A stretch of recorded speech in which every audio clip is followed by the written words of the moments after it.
So da dama mutane idan suka kana amfani da VPN a wayarka ko a kwamfutarka sai su fara tunanin cewa kai mai laifi ne ko a'a kana aikata wani abu wanda baka so a gani, ko daga ɓangaren kamfanonukan layi ko kuma sauran mutane.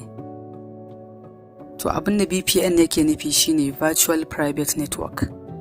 Network ne wanda yake na sirri akan babban network wato internet. A lokacin da mutum ya buɗe data wayar shi zai browsing, kamfanin layin da yake amfani da shi suna ba shi wani adireshi da ake kira IP address wato Internet Protocol. Wannan address ɗin da shi ake gano cewa mutum ga inda yake, location ɗin shi kenan, na ƙasar shi da garin shi da wayar da yake amfani da ita ko kuma kwamfuta. So da wannan adireshin suke iya bambance wayoyin da suke kan network ɗinsu. So a lokacin da mutum ya buɗe VPN ya connecting da shi, gaba ɗaya adireshin shi da kamfanin layi suka bashi zai canja ya koma kan adireshin wannan VPN service ɗin. Za su bashi sabon adireshi wanda da shi zai dinga amfani. To daga zarar sun bashi sabon adireshi akwai abubuwan da suke faruwa. Na ɗaya, location ɗin shi zai canja, ƙasar shi za ta canja, za ta koma ƙasar wannan kamfanin VPN ɗin inda data centers take. Sannan na biyu, akwai wani abu da ake cewa tunnel. Shi tunnel ma'anar shi duk abin da kake yi a intanet bayan ka yi connecting da wannan VPN ɗin, so zai dinga bi ta cikin wannan tunnel ɗin, kamar wata hanya ce da duka bayananka da abubuwan da kake a lokacin zai dinga bi ta wannan tunnel ɗin. So shi tunnel ɗin ya ce yake da abin da ya shiga ta nan yana da tsaro, ana ce mai encryption. So ba wanda zai iya karanta shi sai su wannan kamfanin VPN ɗin.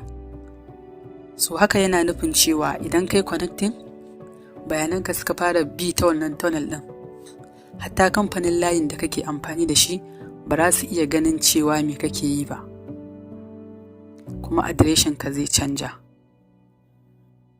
To irin wannan ta taɓa faruwa a 2021 lokacin da kamfanin Twitter suka samu rashin jituwa da gwamnatin Najeriya, sai aka hana amfani da Twitter a Najeriya. So sai mutane suka dinga amfani da VPN. Farko idan suka buɗe data wayar su sai su connecting da VPN. So gaba ɗaya adireshin su wannan Internet Protocol ɗin yana canjawa sai koma na wata ƙasar. To a lokacin sai kaga idan kana yin Twitter kai yana buɗe ma, saboda suna ganin cewa ba daga Najeriya IP address ɗinka yake ba, ya canja zuwa na wannan VPN ɗin. Shi kuma VPN ɗin data centers tana wata ƙasar. Wannan shi ne ke ba mutum dama ya iya canja location ɗin shi da VPN. To amma abin da yake a nan shi ne, shi wannan tunnel ɗin idan bayananka sun bi ta ciki,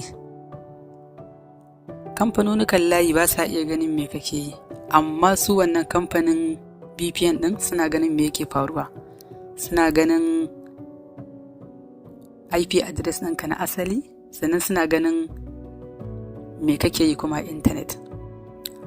Ma'ana gaba dai abin ya tashi daga ɓangaren layi ya koma kuma ɓangaren kamfanin VPN.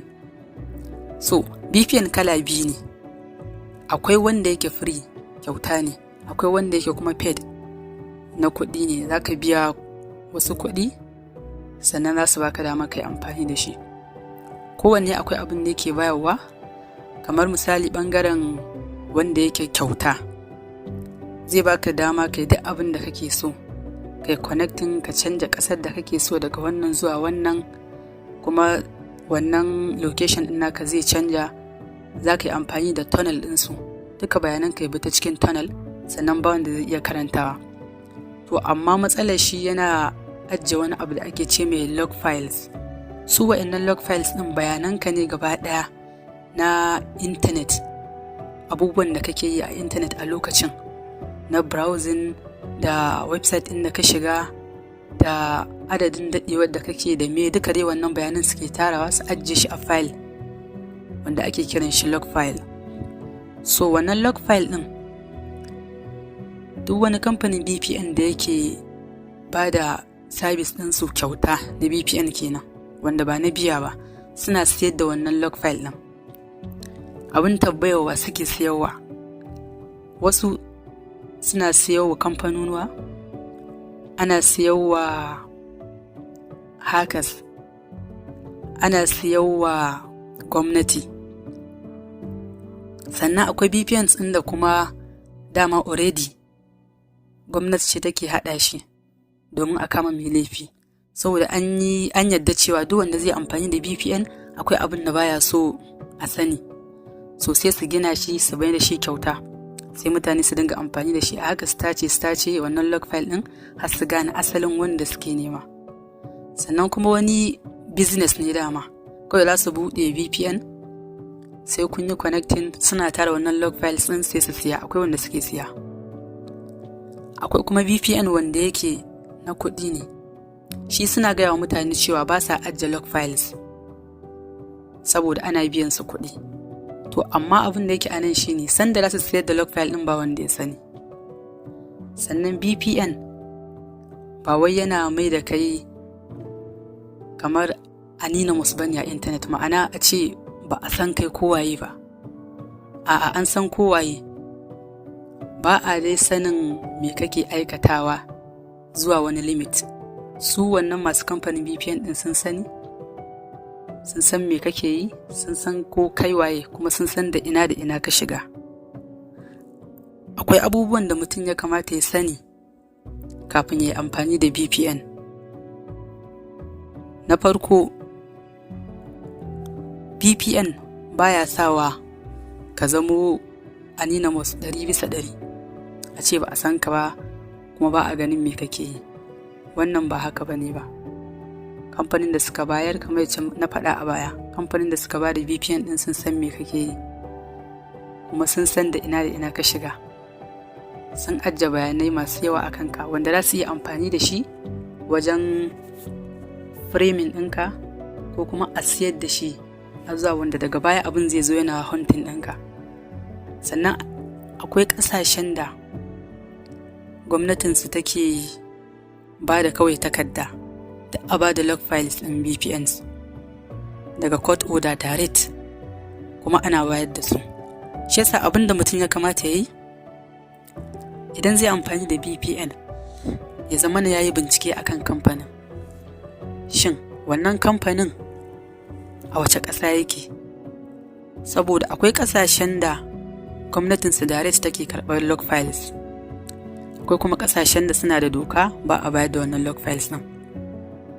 Sannan ka tabbatar ka bi diddigin wannan kamfanin, ka san suwaye masu shi, me ingancin shi. Sannan abu na ƙarshe, duk wanda zai amfani da VPN ya san me zai yi a intanet, saboda ba VPN wai yana ba shi tsaro bane 100%, ba haka abin yake ba.